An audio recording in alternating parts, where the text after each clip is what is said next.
Welcome back, you wonderful Trek people, as we talk a block of episodes, some of which dealing with the topic of doing things under false pretenses. This is Best of Trek, Worst of Trek. I'm your host, Dustin Wing.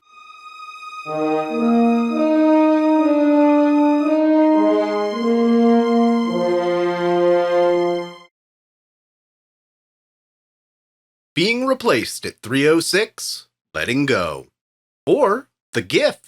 In this episode, Kes gains enough XP to level up, as Seven is forced by Janeway to conform to her will. While exploring her mental powers, Kes discovers what exists at a level smaller than the subatomic, which poses a risk to her and Voyager. She had to be hastily thrown off the ship because the producers were cutting someone, and Harry Kim made the list of sexiest men of that year. So Jen Lean left, but not without a bang. Kes uses her powers to send Voyager 10,000 light years closer to home, before disappearing seemingly forever. Okay, until Fury. The other half is kind of a weird plot where Janeway is almost grooming Seven of Nine to be something that she's not, all under the guise of it being in her own best interest. I mean, we wouldn't get an awesome ex-Borg to enter the franchise otherwise. But it's that Tuvix level of questionable ethics on the part of Kathy getting there. However, this might be the best version of writing a main character out in the franchise history. They don't kill Kes, but they shouldn't have brought her back later either. The game is afoot at 305, Duped, or Ship in a Bottle. This might be the most fun episode of TNG that also works as an episode all the way through. The accidentally created Moriarty finally breaks out of the holobuffer after 4 seasons and a behind-the-scenes settlement with the estate of Arthur Conan Doyle. Picard, Data, and Barclay then unknowingly get trapped in a holo simulation created by Moriarty, in which it appears he's willed himself into existence off the holodeck. The solution, of course, is then to trick him into a holo simulation within a simulation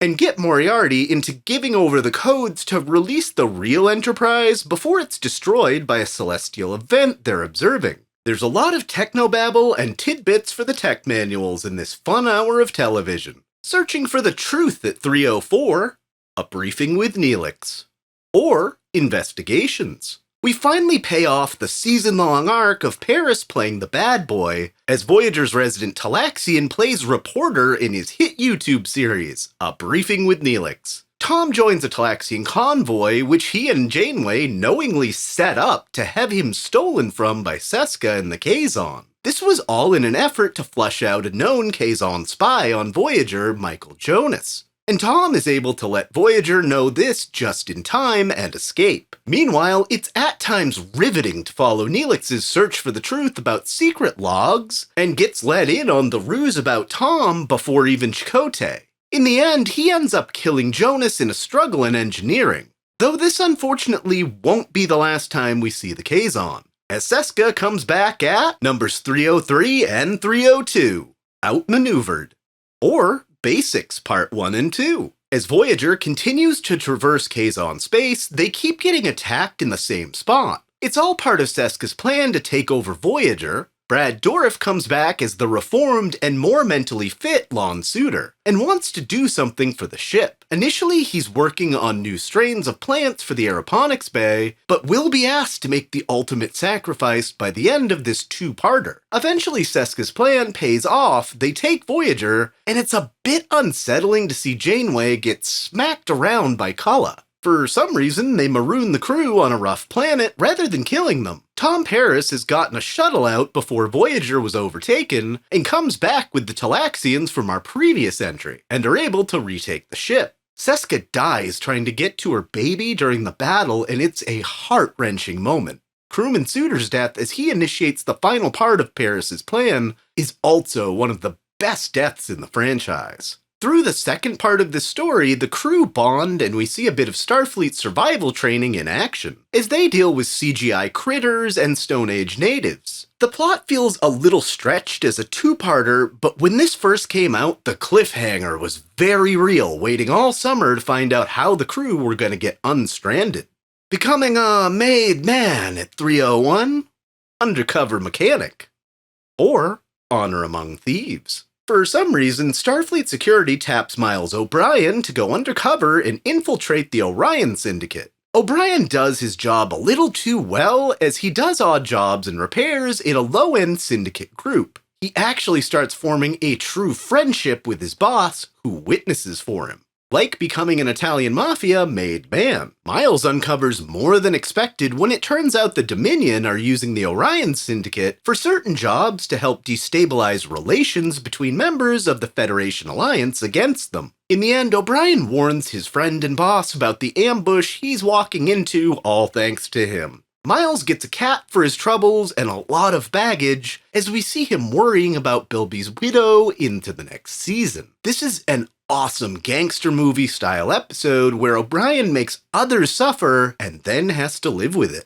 Doing a deep fake at number 300, facade, or stratagem. This episode really makes use of a single set for the majority of its run. It's really easy to sum up, but has to be seen to appreciate Scott Bakula's performance here, as he tries to figure out where the Xindi weapon is being built from a council member they've made think has lost years of his life imprisoned with Archer. Degra is distrustful at first, but it's great to watch the two men form a bond, and Archer having to improvise as the facade starts to fall apart towards the end. They do get what they need out of Degra, who we'll see further into the Xindi Arc. One of the best episodes of Trek with the fewest locations used.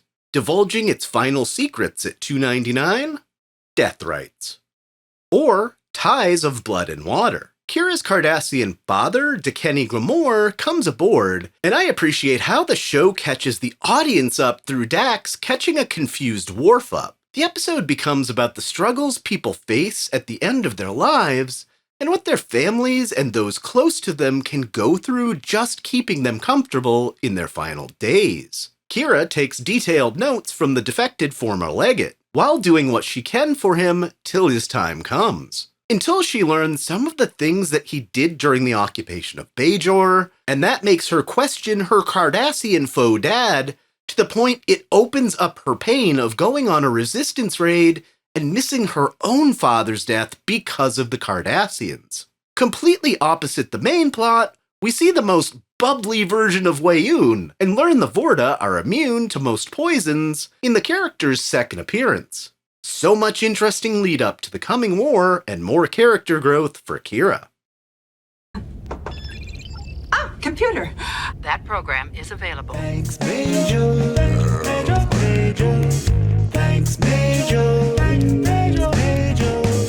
All files conform to specified parameters except those contained in protected memory. Thanks, Major. Program complete. Command functions are offline. Thanks, Major. That program is already in use. Major. Transport log 759. Thanks, Major. Command functions are offline.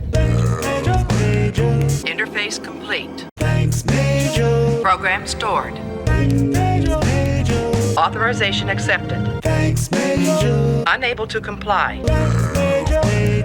Fires have been detected on decks 12 and 15. Thanks, Major. Unable to initiate self-destruct sequence due to damage to secondary command processors. Last time on Star Trek Voyager. Thanks, Major. Vessel approaching on intercept course. There is one Betazoid on board. Thanks, Major. Internal scanner relays have been damaged. Incoming subspace message on the emergency medical holographic channel. Thanks, Major. All Starfleet voice access has been canceled.